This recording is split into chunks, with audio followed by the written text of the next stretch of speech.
तो कहते हैं कि निर्बंधो भव, निर्द्वंदो, द्वंद्व से निकल जा। तो और इससे मुक्त थाने के बाद आत्मा में जा, आत्मा परायण हो जा। अब प्रकृति के 3 गुण से अगर कर्म करा कोई, तो क्या हम ऐसे कर्म करते हैं? तो कि यस करते हैं।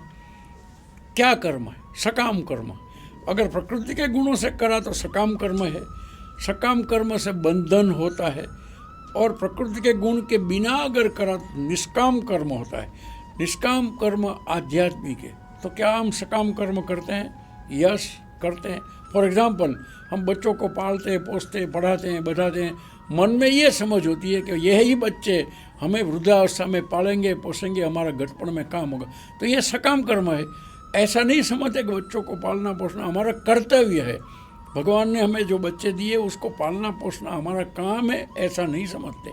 इसके पीछे हमारा काम है कि बच्चे बड़े हो जाएंगे, कमाएंगे, हमें रखेंगे, घटपण में काम आएंगे, ये सकाम कर्म है।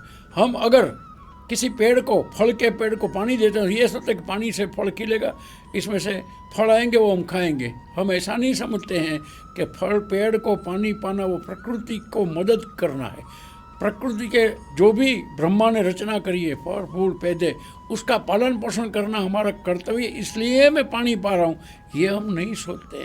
तो सकाम कर्म किसको कहते हैं, निष्काम कर्म किसको कहते हैं, इसको भगवान ने कहा कि अगर सकाम कर्म करा तो बंधन होता है, कर्म का बंधन होता है। और अगर निष्काम कर्म करा, कर्तव्य भाव से करा, कुदरत की कृपा की जरूरत है इसलिए करा, तो ये निष्काम कर्म है। और निष्काम कर्म से कर्म बंधन नहीं होता और उसका फल भी हमें भुगतना पड़ता नहीं है। ये भगवान ने अर्जुन, अब अर्जुन कर क्या रहा है? सकाम कर्म कर रहा है।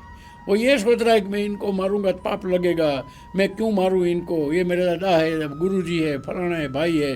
तो ये इंद्रियों के लिए कर्म की बात करता है। भगवान कहते हैं इंद्रियों से बाहर निकल जा, इन लोगों को अधर्म है इसलिए मारना तेरी धर्म है, तेरा कर्तव्य है, ऐसा समझ कर वो निष्काम कर्म है। अद्भुत ज्ञान एक श्लोक में भगवान ने दिया है। जय श्री कृष्ण।